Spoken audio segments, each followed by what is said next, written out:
E à medida que você for encontrando, fique de pé em reverência à leitura da palavra do Senhor. Lucas capítulo 5. Nós vamos trabalhar o texto do versículo 1 até o versículo 11. Todos encontraram, meus irmãos? Amém. Irmão Daniel, você faz a leitura para a gente, por favor. Certo dia, Jesus estava perto do lago de Genezaré, e uma multidão o comprimia de todos os lados para ouvir a palavra de Deus. Viu à beira do lago 2 barcos, deixados ali pelos pescadores, que estavam lavando as suas redes. Entrou num dos barcos, o que pertencia a Simão, e pediu-lhe que o afastasse um pouco da praia. Então sentou-se e o barco ensinava o povo. Tendo acabado de falar, disse a Simão: vá para onde as águas mais fundas, e a todos lancem as redes para a pesca. Simão respondeu: Mestre, esforçamos-nos a noite inteira e não pegamos nada. Mas porque és tu quem está dizendo isto, vou lançar as redes. Quando o fizeram, pegaram tal quantidade de peixe que as redes começaram a rasgar-se. Então fizeram sinais a seus companheiros no outro barco, para que viessem ajudá-los. E eles vieram e encheram ambos os barcos, a ponto de quase começarem a afundar. Quando Simão Pedro viu isso, prostrou-se aos pés de Jesus e disse: afasta-te de mim, Senhor, porque sou homem pecador. Pois ele e todos os seus companheiros estavam perplexos com a pesca que haviam feito. Como também Tiago e João, os filhos de Zebedeu, sócios de Simão.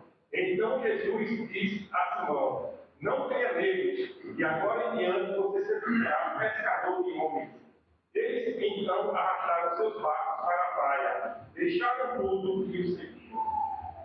Somente Deus eterno Pai, eu queria agradecer pela oportunidade e junto com meus irmãos, Deus, te agradecer e te louvar, Pai, pela tua benignidade em nossas vidas, pela tua oportunidade nas oportunidades, que a cada vez que nos arrependemos da nossa falha toda tua pessoa, Deus, e esta noite, Deus, mais uma vez, possamos ser exaltados pelo poder da tua palavra, e que possa dar para todo o Senhor, Deus, para nos orientar, Pai, mais que Jesus. E tua vontade, Deus, permaneça acima de todo qualquer Deus, e assim, Deus, que nós oramos, te agradecemos no nome santo de Jesus, Senhor. Amém. Amém. Amém. Podem sentar, meus irmãos.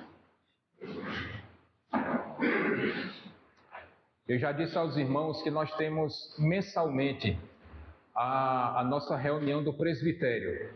Todos os pastores do Nordeste se reúnem uma vez por mês para sermos pastoreados pelo Bispo Alexandre, lá em Recife, e todos os meses nós estamos por lá. E acontece que lá, o único pastor que não enxerga é logo quem? Eu. E aí sempre tem um ombro que me ajuda. Sempre tem algum dos pastores ou algum dos diáconos que estão por lá e, pastor, pega aqui no ombro.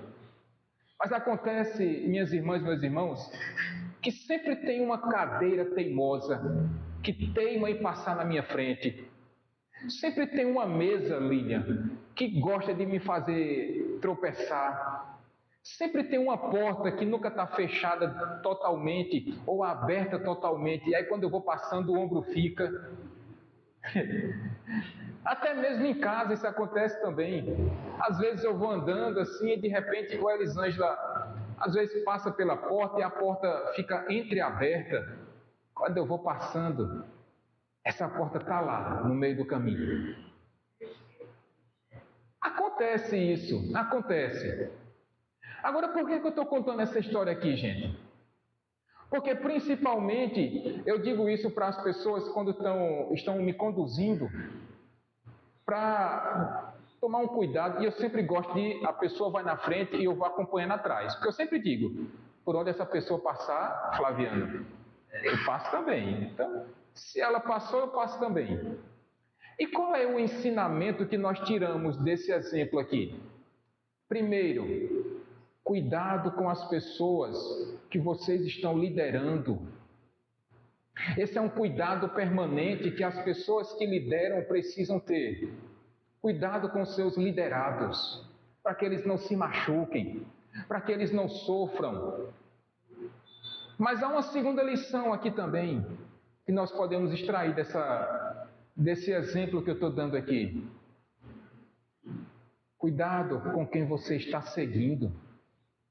É o cuidado que as pessoas precisam ter para com aquelas outras que elas estão acompanhando. Porque essas pessoas podem levar para um lugar seguro, mas ao mesmo tempo pode levar para um lugar perigoso. Pode levar para um lugar perigoso. É por isso que precisamos ter esse cuidado. E quando nós falamos de igreja, isso não é muito diferente, Alberto, porque no meio das igrejas evangélicas hoje no Brasil, nós encontramos tendências assim, muitas tendências humanistas, muitas tendências secularistas, muitas tendências enganosas, com práticas mentirosas que têm ludibriado o povo de Deus. Aí a gente vai encontrar igrejas pintadas com paredes totalmente pretas. Aí nós vamos encontrar igrejas com um jogo de luz que mais parece uma boate, com gelo seco, com um louvor que nós chamamos de worship, que é aquele louvor muito extravagante. Talvez os irmãos já tenham se identificado com exemplos como esses. E infelizmente, nesses lugares, nós vamos encontrar uma série de ensinamentos distorcidos.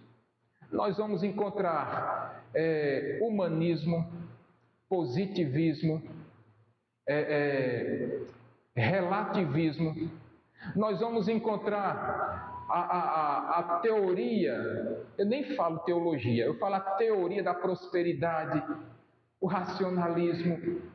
Então nós encontramos, Alberto, uma série de ismos que tem atrapalhado e enganado o povo de Deus. Quando na verdade nós precisamos focar na missão que o Senhor Jesus nos deu. A missão que o Senhor Jesus deixou para a sua igreja. E ninguém melhor para falar dessa missão que não o próprio Cristo. Porque ele sim, ele foi encarregado de uma missão dificílima pelo pai, Pedro, Jeane. Mas Cristo cumpriu a sua missão.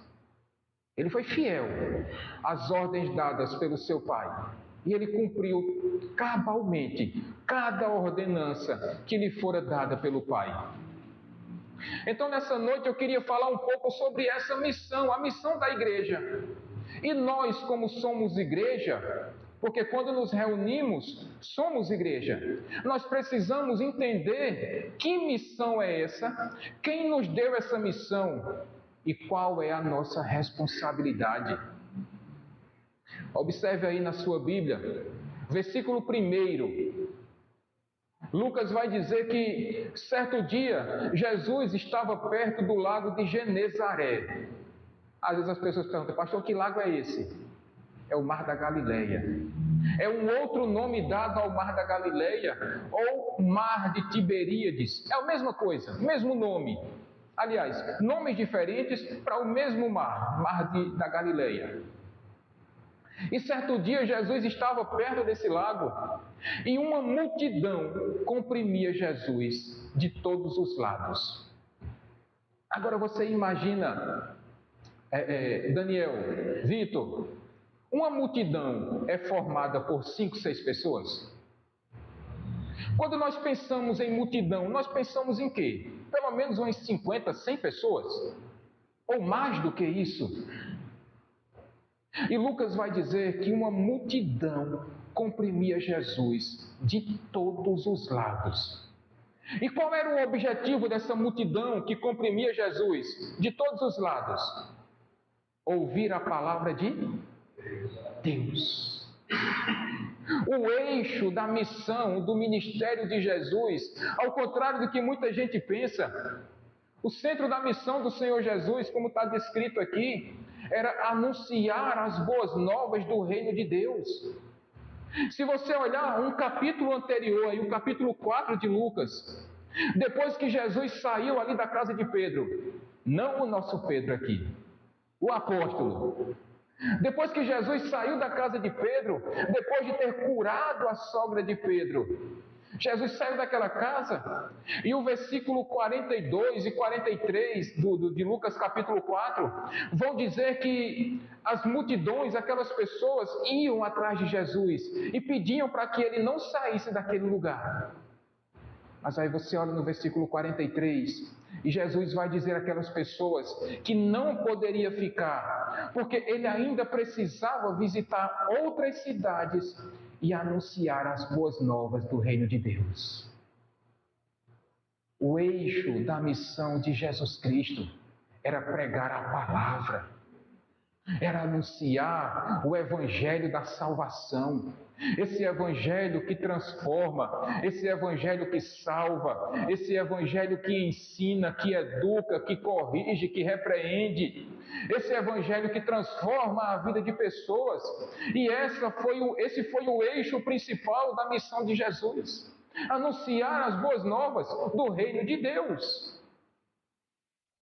E as pessoas comprimiam Jesus de todos os lados, porque elas queriam sim ouvir a palavra de Deus. Elas tinham necessidade, elas tinham urgência em ouvir a palavra de Deus. E se engana quem acha que Jesus fazia isso só nas horas vagas. Muito pelo contrário, Flaviano. Jesus mal parava. Jesus, por onde andava, as pessoas que já iam conhecendo, porque o nome de Jesus foi ficando muito conhecido, muito famoso. E à medida que ele pregava, à medida que ele curava, à medida que ele libertava, à medida que ele ressuscitava pessoas, mais conhecido ficava o nome de Jesus e mais pessoas passavam a acompanhá-lo. E aí no versículo 2, Jesus, se vendo cercado por tantas pessoas, ele olha ali para a praia, ali do lado de Genezaré, e ele vê dois barquinhos, irmã Adelaide e irmã Dorinha. E junto daqueles dois barquinhos, Jesus viu os pescadores, os donos dos barcos, e esses pescadores estavam lavando suas redes. E aí eu comecei a pensar, tem alguém aqui que é pescador? Não, né? Aqui tem. De rede ou de... Depende da necessidade, né? Tá certo. Quando nós encontramos pescadores lavando suas redes, é porque o turno de trabalho deles simplesmente acabou. Eles estão dando manutenção nas suas redes, eles estão finalizando um dia de trabalho e agora desmontando todo o seu equipamento, os seus apetrechos de pesca, para poder retornarem para suas casas. Mas ao mesmo tempo, Jesus se utiliza aqui de uma estratégia. Jeane, Elisângela, Jesus precisando falar para aquela multidão e vendo que as pessoas estavam muito próximas a ele, ele resolveu se afastar um pouco. E qual foi a brilhante ideia de Jesus? Versículo 3, entrou num dos barcos. E de quem era mesmo esse barco aí no versículo 3? De Simão. Jesus sabia, parece que Jesus tinha noções de engenharia de som. Porque na cabeça de Jesus, e se você der uma olhadinha na geografia local ali, o entorno ali do Mar da Galileia, Flaviano, tinha vários montes, uns mais altos, outros mais baixos. E Jesus falando de dentro de um barco daquele, a voz dele batia na superfície da água, refletia naqueles montes e ecoava aquela voz de Jesus, a ponto de as multidões conseguirem ouvir a voz dele. Jesus era estratégico demais. Ele pensava em todos os detalhes. E ele entrou num daqueles barcos. E ele pediu para que Simão afastasse um pouquinho o barco da margem do lago. E se sentou e começou a ensinar. Aí eu vejo o Lusa dizendo, a gente pode sentar, pastor? Podia ser como naquela época, né? O mestre, o rabi, ficava sentado. E as pessoas que ouviam ficavam em pé. Podia ser assim hoje também, né? O pastor ficava sentado aqui, os irmãos, irmã Dorinha, irmã Adelaide, tudo em pé. 1 hora, 1 hora e meia, 2 horas, 3 horas, em pé, escutando a pregação, escutando o louvor, cantando junto. Ficava bom, não ficava? Eu duvido que alguém quisesse. Mas naquele momento, ali no primeiro século, era assim que funcionava. Os mestres ficavam sentados e os discípulos, os ouvintes, ficavam em pé. Agora você imagina Jesus com toda a autoridade, Lilian. Ele olha um daqueles barcos e ele entra num daqueles barcos. E se engana quem acha que foi por acaso que ele entrou no barco de Simão. O que nós entendemos aqui é que a forma como Jesus entrou na vida de Simão Pedro foi de forma muito sutil, minhas irmãs, meus irmãos. Jesus não simplesmente invadiu, Jesus não arrombou a porta da casa de Pedro, de Simão Pedro, não. Jesus entrou de forma muito simples, muito sutil na vida de Pedro. E sem que Simão Pedro percebesse, agora ele estava próximo, muito próximo a Jesus. E pensando nisso, talvez você possa estar pensando agora, o momento em que Jesus entrou na sua vida. Pensa aí, o momento que Jesus entrou na sua vida, Carol, Davidson, de forma sutil demais, de forma tranquila demais. E ele não entrou causando tumulto, ele entrou de forma muito simples. E mal sabia Pedro que a vida dele estava prestes a mudar. Porque mais adiante, minhas irmãs e meus irmãos, Pedro se tornou o líder dos apóstolos.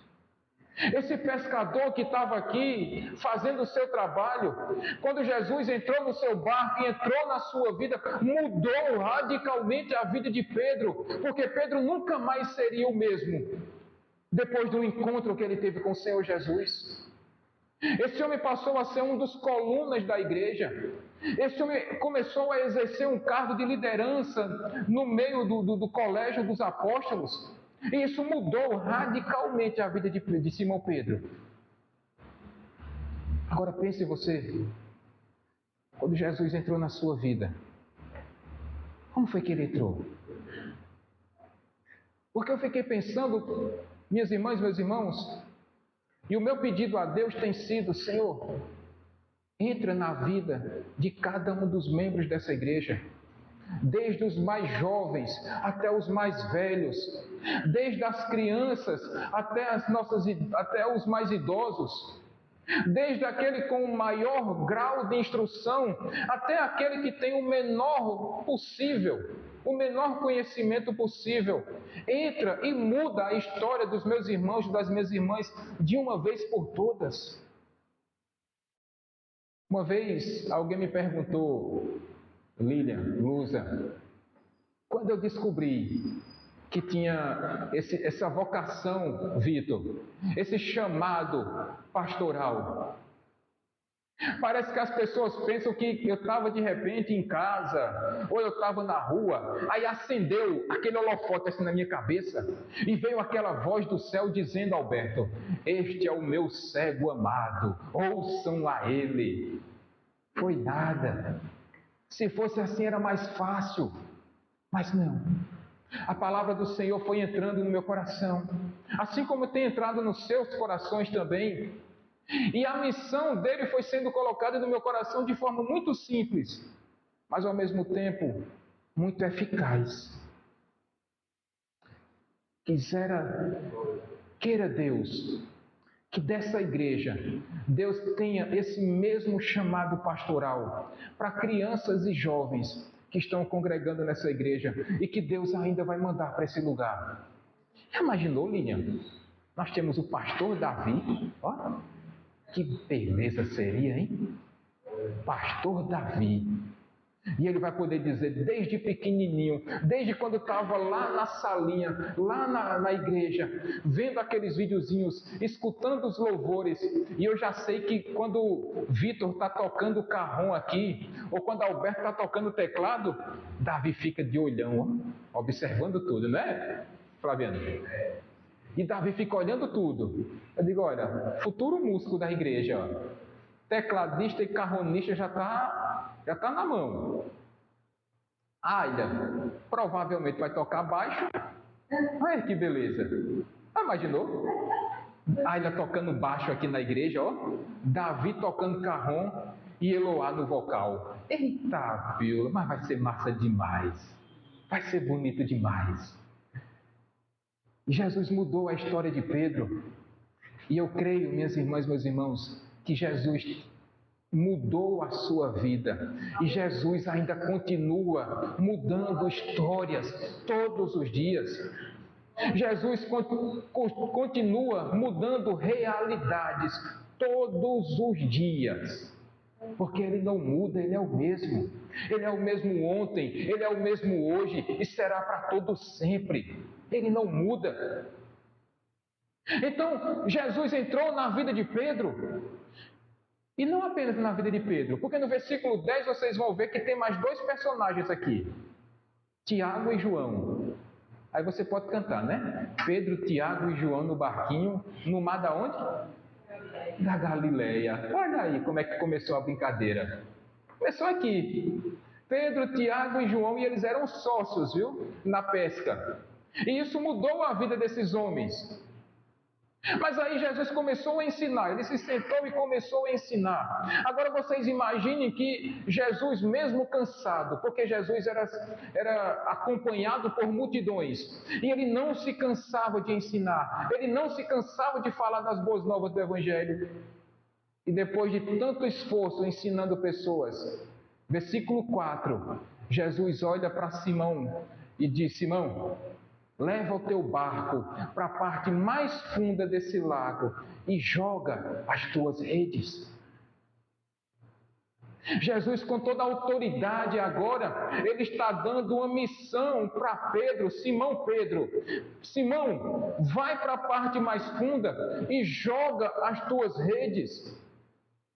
Jesus era um mestre, minhas irmãs e meus irmãos. E Jesus, quando entra na vida de Pedro, agora ele chega com a autoridade que ele tinha, porque ele era Deus, ele é Deus. Ele disse: Simão, lança tuas redes. Eu sei que talvez Deus esteja falando a corações nessa noite, dizendo: ei, está na hora de lançar as suas redes. Está na hora de você sair da zona de conforto e lançar as suas redes. A missão está sendo dada por Jesus nessa noite. Foi naquele momento para Pedro e nessa noite é para todos nós. Chegou a hora de lançarmos as nossas redes. E diante de uma missão dada por Jesus, qual deve ser a nossa atitude? Qual deve ser o nosso comportamento? O mesmo que foi o de Pedro. Porque olha no versículo 5, a primeira parte. Pedro olha para Jesus e diz: Mestre, nós nos esforçamos a noite toda e não pescamos nada. Agora imagina, Daniel, Vitor, imagina Pedro, Simão Pedro, trabalhou a noite todinha. E aqui essa palavra noite entenda como sendo madrugada, porque dizem que o melhor horário de pesca é a madrugada, onde os peixes saem para se alimentar. Desde o pôr do sol do dia anterior até o nascer do sol do outro dia, esses homens lançaram suas redes, esses homens se esforçaram de um lado para o outro, percorreram aquele mar da Galileia e simplesmente não pegaram nada. Não pegaram nada. Eu fiquei pensando na atitude de Simão Pedro, dizendo: é lógico que ele não falou, mas talvez ele tenha pensado. Quem era o pescador aqui na história mesmo? Simão. Jesus era o quê? Carpinteiro. Agora, quem tinha mais autoridade para falar de pesca? Simão ou Jesus? É evidente que, humanamente falando, Simão tinha muito mais autoridade para falar sobre pesca. Veja, trabalhar uma noite toda, uma madrugada toda, ficar puxando rede de um lado para o outro, ficar remando, ficar percorrendo, trabalhando, se esforçando, cansando, e não pegou uma piabinha sequer, não pegou um lambarizinho sequer. E de repente chega um homem que era carpinteiro, que tinha experiência com outra área que não da pesca, e chega para um pescador profissional e diz: vai para a parte funda e joga as tuas redes. Simão conhecia cada horário, cada momento, aquelas ondas, aquele fluxo dos ventos, qual era o local apropriado para lançar as redes. E de repente chega o mestre Alberto: joga lá naquela parte lá mais funda. E a resposta de Simão é fantástica. Ele vai dizer: mestre, nós esforçamos-nos a noite toda, a madrugada toda, e não pegamos nada. Mas porque é tu que estás dizendo, eu lançarei. Porque é o Senhor que está mandando, porque é o Senhor que está ordenando para você e para mim, que nós precisamos sair da nossa zona de conforto. Veja, existe muita gente, existem muitas pessoas no nosso bairro, na nossa vizinhança, os colegas de trabalho, os amigos de longa data, que precisam ser alcançados pelas boas novas do reino de Deus. E Jesus está dizendo: ei, está na hora de você lançar as suas redes. E antes que você venha dizer que tem dificuldades, que tem problemas, que está com lutas, escute a voz de Deus quando Ele diz: lance. E a resposta minha e sua precisa ser a mesma de Simão: Senhor, porque é tu que estás mandando, porque é tu que estás dizendo, eu vou obedecer.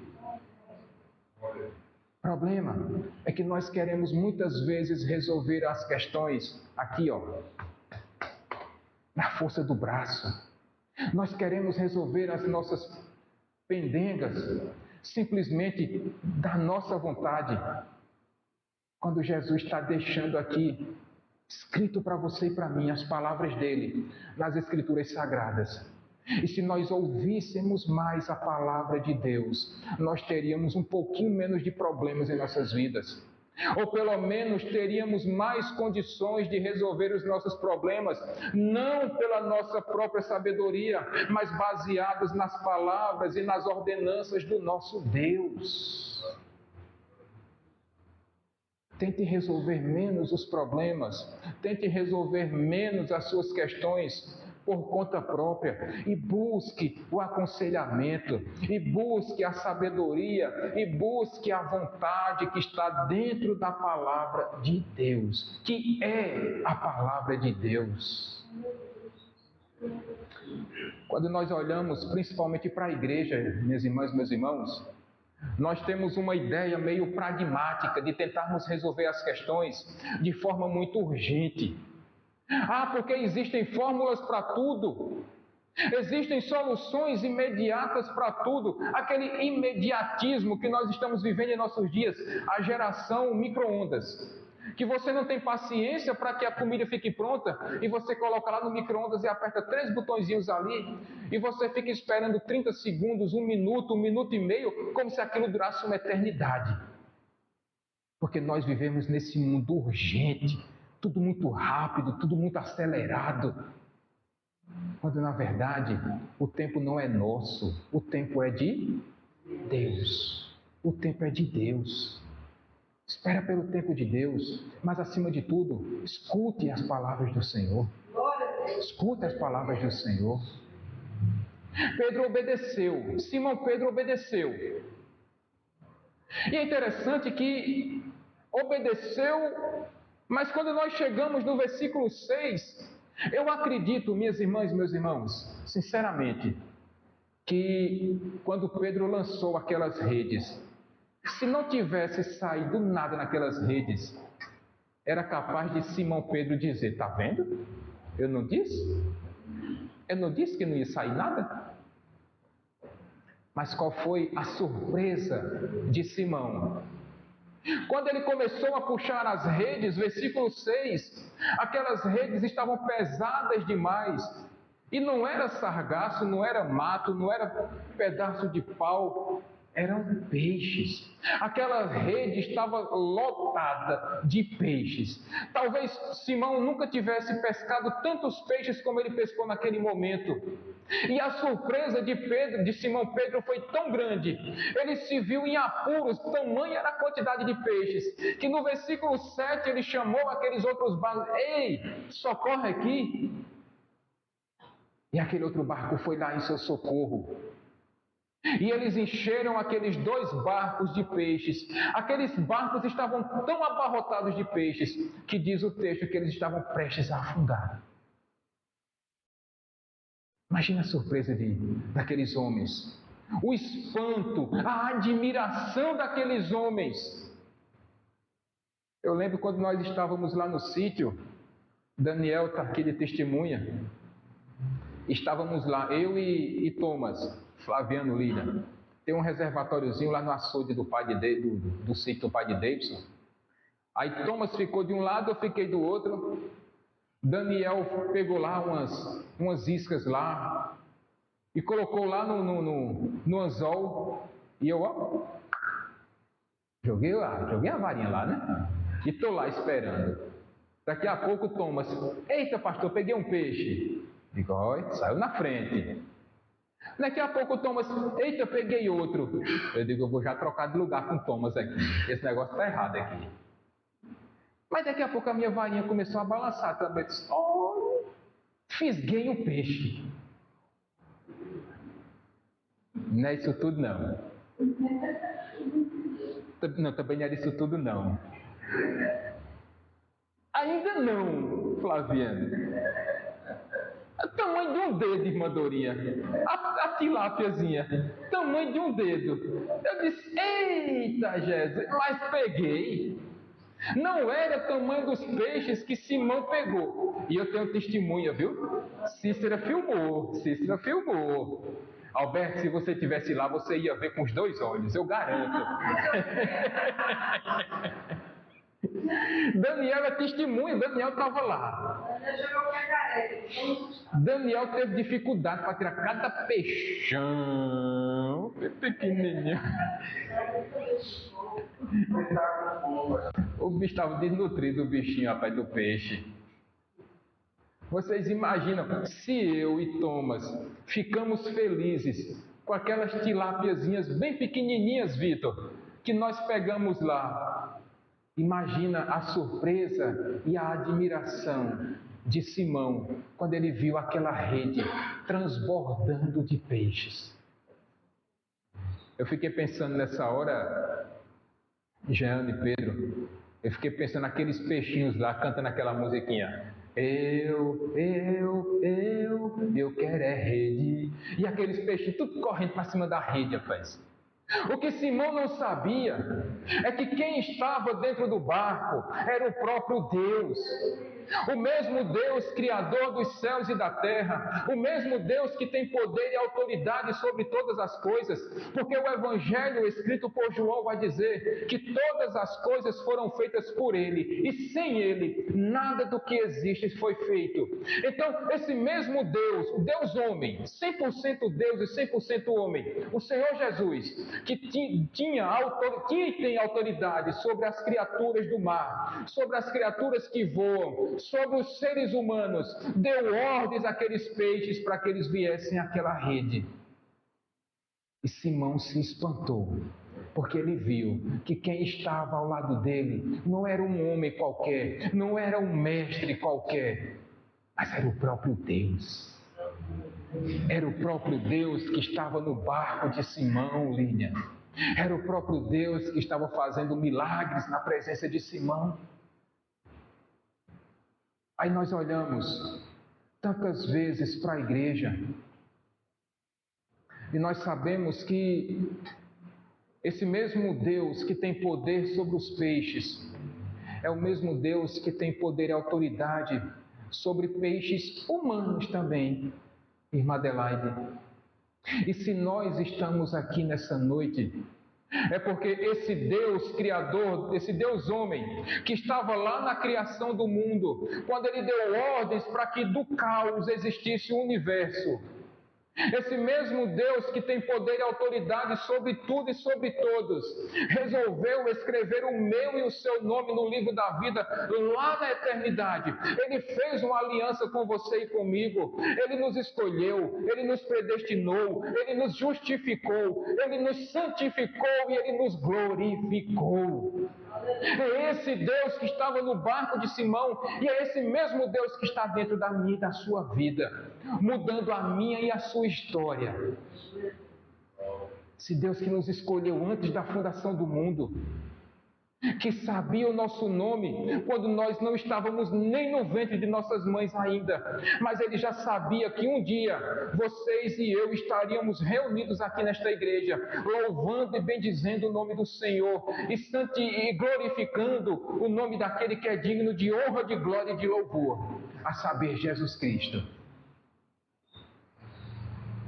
Aí, as igrejas, mais uma vez, tentam modelos diversos, Alberto, para atrair pessoas, quando na verdade quem traz pessoas, quem traz ovelhas para o aprisco dele é o próprio Senhor Jesus, o supremo pescador, o supremo pastor de ovelhas, e que é o supremo pastor desta igreja. É Ele quem zela e quem cuida por este lugar, esta casa de fé e de oração.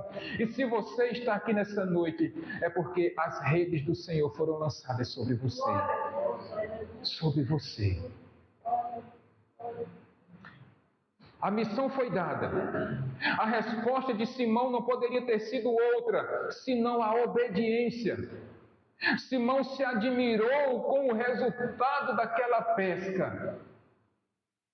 E aí, quando nós chegamos no versículo 8, a atitude de Simão Pedro, precisa ser a mesma que eu e você precisamos tomar a partir desta noite. Versículo 8 vai dizer que quando Simão Pedro viu isso, ele se prostrou aos pés do Mestre, o Senhor Jesus, e disse: afasta-te de mim, Senhor, porque eu sou um homem pecador. Qual deve ser a resposta de um homem pecador diante de um Deus santo? Se não a mesma que Pedro tomou aqui, se prostrou, se ajoelhou. Quando um homem pecador se encontra com um Deus santo, não existe outra atitude a tomar que não seja se prostrar e se ajoelhar diante do Mestre, do Rei dos Reis e do Senhor dos Senhores.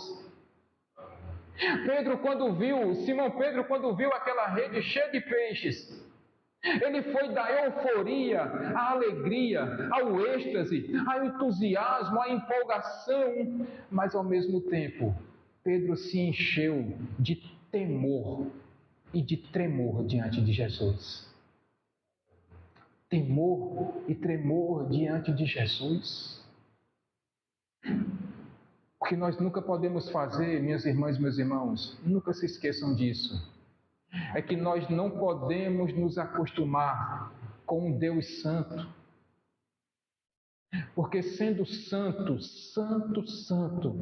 Deus não compactua com o pecado. Deus não tolera o pecado e tampouco o pecador.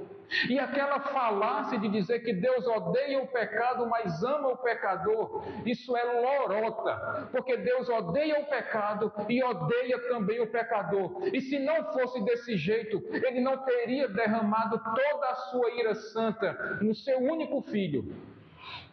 Porque o seu e o meu pecado foram castigados em Cristo Jesus. Deus odeia o pecado, mas odeia também o pecador. E se não fosse desse jeito, se não fosse pelo sacrifício de Jesus, nós nunca poderíamos nos apresentar diante de um Deus santo sem sermos fulminados. O que nós não podemos é simplesmente achar que se Deus é um Deus santo, se Deus é um Deus benigno, se Deus é um Deus paciente, Ele vai ser benevolente eternamente com os nossos erros. Não, minhas irmãs, meus irmãos, não. Deus não tolera isso. Nós vimos isso domingo passado. Deus não tolera isso. Deus ficou tão irado com o seu povo que ele chegou ao ponto de dizer: eu odeio a assembleia de vocês. O profeta Isaías que falou isso. Deus disse: eu odeio os sacrifícios vãos de vocês, eu odeio a falsidade de vocês, eu odeio a mentira de vocês, e se for desse jeito, eu não recebo o culto de vocês. Nós nunca podemos nos acostumar com a santidade de Deus e achar que nós podemos servi-lo de qualquer jeito, porque o Senhor não recebe, o Senhor não aceita. E vendo o temor de Simão, e vendo também o temor e a admiração de todos aqueles outros que estavam ali próximos a Simão, versículos 9 e 10 vão dizer isso, e na segunda parte do versículo 10, vendo o temor de Simão, Jesus vai olhar para ele e vai dizer: Simão, não tenha medo, porque de hoje em diante eu farei de você um pescador de homens. Deus mudou a tal ponto a história de Simão, que tirou ele da vida de pescador de peixes e passou agora para ser pescador de homens. E isso sim eu chamo de uma pesca milagrosa, porque pescar peixes é fácil. Pescar homens, pescar mulheres, só se for debaixo da dependência de Deus. Isso sim é uma pesca milagrosa. Convidar pessoas, falar do amor de Jesus para ela e ganhar almas para Cristo. Isso sim é uma pesca milagrosa. Isso sim é fazer a diferença.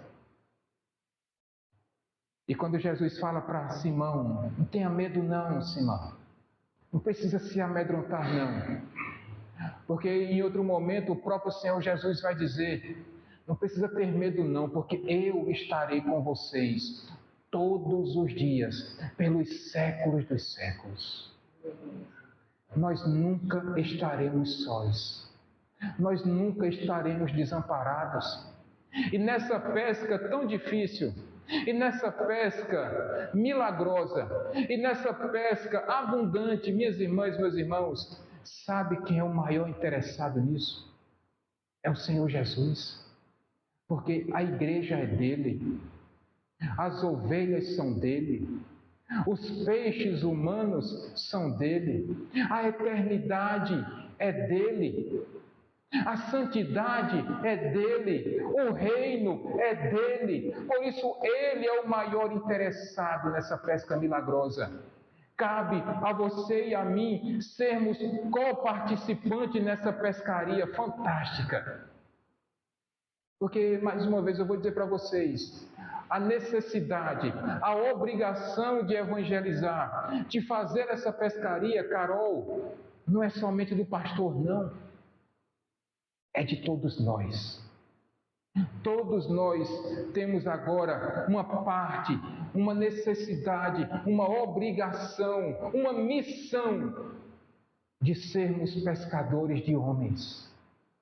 E não importa se homens ou mulheres, se crianças, se jovens, se adultos, se idosos, se solteiros ou casados, se sãos ou doentes, se livres ou se são pessoas aprisionadas, se pessoas que estão na praia ou estão no hospital, não importa. O que é importante para você e para mim é que uma missão nos foi dada: sermos pescadores de homens. Agora observe ao nosso redor, observe o nosso bairro, observe a nossa rua. Há tantas pessoas, minhas irmãs, meus irmãos, que precisam ser alcançados por essa rede, que precisam ser pescados para Jesus. Há tantos colegas de trabalho que não conhecem Jesus, Flaviano. Há tantos amigos pessoais que ainda não ouviram falar na transformação que Jesus faz quando entra na vida de alguém. Há tantos ateus, há tantos motoristas, há tantos enfermeiros, há tantos microempresários, há tantos donos de supermercados, há tantos gerentes, há tantos supervisores, há tantos colaboradores Há tantos vizinhos que precisam ouvir do amor de Jesus. E Jesus está dando essa missão para todos nós, porque todos nós somos discípulos, todos somos pescadores de hoje em diante. Assim como aqueles homens fizeram no versículo 11, porque eles deixaram os seus barcos para trás e passaram a seguir Jesus. De hoje em diante, eu queria que você abrisse os seus olhos e enxergasse as pessoas que estão agonizando aí fora, pessoas que não têm mais esperança, pessoas que não têm mais sentido para suas vidas, pessoas que não conseguem mais ver uma luz no fim do túnel, Vitor, pessoas que estão seguindo conselhos errados, pessoas que foram desenganadas por médicos, pessoas que estão tendo seus casamentos esfacelados, e eu garanto a você, existe uma esperança, e o nome dessa esperança é Jesus Cristo. E nós temos a missão de levarmos essa mensagem de esperança, essa mensagem de encorajamento, essa mensagem de amor, essa mensagem de renovo e essa mensagem de reconciliação. Essa missão é nossa. E nós precisamos abraçá-la com todas as nossas forças, de todo o nosso coração e com todo o nosso entendimento. Com todo o nosso entendimento. E eu finalizo a mensagem dessa noite fazendo pouquíssimas aplicações diante de tudo que já foi dito nessa noite. Essa missão, ela nos está posta, está nas Escrituras Sagradas. Isso não é ideia de pastor, isso não é ideia de evangelista, mas isso é uma ordem do Senhor Jesus. A grande comissão, lá em Mateus capítulo 28, vai dizer que nós precisamos ir por todo o mundo, fazer discípulos, ensiná-los e batizá-los em nome do Pai, do Filho e do Espírito Santo. Essa missão, ela é permanente para todos nós que somos discípulos de Cristo e que somos moradores do reino dos céus. Essa missão é nossa. A atitude que nós precisamos tomar é a mesma de Simão, é sermos obedientes. É mesmo diante da dificuldade, lançarmos as nossas redes. Humanamente falando, eu posso garantir que nós vamos trazer N pessoas para essa igreja? Humanamente falando, não. Mas sabe qual é a garantia que nós temos? De que o grande pescador dessa igreja é Jesus. Que o supremo pastor dessa igreja é Jesus Cristo. E Ele é o maior interessado em trazer ovelhas para o seu aprisco. Então cabe a nós sermos obedientes a esta missão. Uma terceira aplicação que nós precisamos fazer em nossas vidas: quando os frutos vierem, que ninguém bata no peito e diga, eu sou bom demais. Porque quem traz esses peixes para a rede é Jesus. Quem tem poder e autoridade sobre tudo e sobre todos é Jesus Cristo. E cabe a nós fazermos o mesmo que Simão fez, nos prostrarmos diante daquele que é santo, santo, santo, de reconhecermos que precisamos reverenciá-lo, de que precisamos adorá-lo, de que precisamos temê-lo, de que precisamos amá-lo de todo o nosso entendimento. E finalmente, quando tudo isso acontecer, que da nossa boca saiam palavras de gratidão e de reconhecimento, e que nós possamos dizer de todo o nosso coração que somente Jesus Cristo é o Senhor, e que todo joelho precisa se dobrar e toda língua precisa confessar que Jesus Cristo é o Senhor. Amém, gente? Amém. Vamos ficar de pé?